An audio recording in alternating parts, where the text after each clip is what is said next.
What's up, guys? Canes are in a rough patch, to say the least, and that's putting it mildly. I know that. Everybody knows it.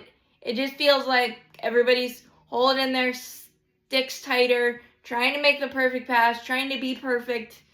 And even Rod Brind'Amour last night, healthy scratching Tyson Jost and Riley Stillman only playing like 3 shifts. So basically, we went, instead of 11-7, it was 11-6.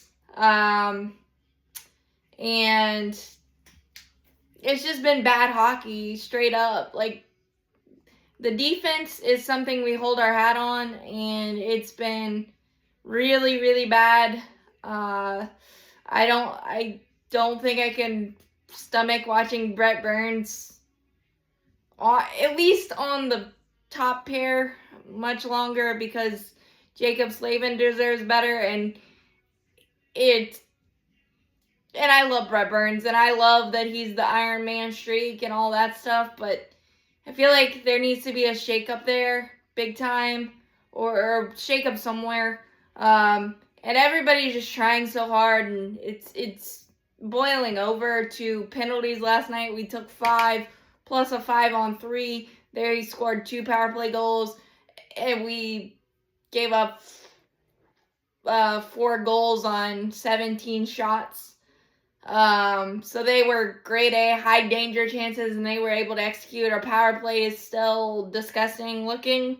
And also bad luck post things. But we're trying to make the perfect play instead of making the right play right now, and it's boiling over into all areas. I don't think that the locker room, Rod Brind'Amour losing the locker room, is true. Bad stretches happen, bad play happens. We're coming off a 10-3-1 January, and it's just a really bad February. And yeah, I agree that there needs to be a shakeup, but Rod Brind'Amour just signed a 5-year contract extension. I don't think that that's going to be the shakeup that happens by any means. And Eric Tulsky knows it. Everybody knows it. They're not... I mean, when things are going bad and everything's going wrong, hockey's really hard. Or any sport's really hard, but especially hockey. I mean, everybody's playing tight. Frederik Andersen and Pyotr Kochetkov are like, I can't give up one because we can't score, and it's a vicious cycle of ugliness, and I use that term a lot in all the recapping that I do, but we're still 6 points in a playoff spot. Columbus is obviously on our heels, and it's a little tighter than any of us want it to be, but what are we going to do about it? You just got to play it out, play through. We haven't really played good on the road all year long, so that's not really a surprise, but getting into so many deep holes and the late period goals, the just misassignments, and a couple of the Montreal goals were tips last night, and seemingly we can't get a tip to go our way or bounce to go our way. I mean, we did at the tail end of the Maple Leaf game the other day, but it was too little too late. I mean, you can't get down 4-0 constantly and expect to come back. You may come back once in 15 tries in that. It's just not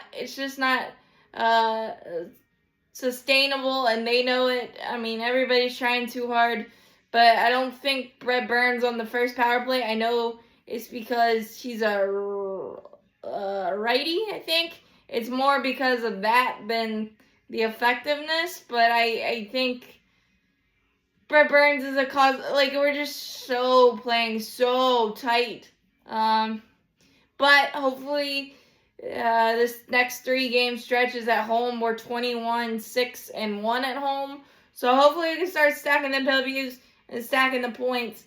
But I don't think Rob Brind'Amour is going anywhere. Would I love a power play coach? Yes, but I don't think you can add that in the middle of the season. I don't know if that's a thing, but you should. It feels like we just got to get back to the basics, and you could see the frustration last night, taking 5 penalties and just nothing going right, and just everything boiling over. And Rob Brind'Amour shaking up the lines so much that none of us knew what was going on, and then basically playing 10-6 shows the frustration. And I don't know what you can say constantly as a coach, because the same issues. We're not scoring on the power play, and the defense has fallen off now, and that's what we hold our hat on, and that makes the goalies look bad, and the whole team look bad, but the goalies with the goals against and shots allowed, that type of thing too. So it's a shot to their confidence, kind of, and I just make the simple play, make the simple pass. I know it's easier said than done, given that it's such a bad stretch, but it's kind of what you have to do, and it's the platitudes and what you have to say when a tough stretch is happening, but nobody has a playbook or the exact answer. But these guys are professional, and they understand hockey, so you just got to play through it, play through the crap, play through the mud, and see what happens. That's all you can do, and just take it one period at a time and one play at a time. Just simplify it. I did like that Taylor Hall. I think he's been playing really solid for us since acquired in the Mikko Rantanen deal. I think we are extending him, so that might put Brett Burns in question what we do at the deadline, which is March 7th. I think there needs to be a shakeup in the D pair, for sure. I really do. But we'll see what happens. As always, let's go Canes. Let's get back to Carolina Hurricanes hockey and stack the W's and at least stack the points.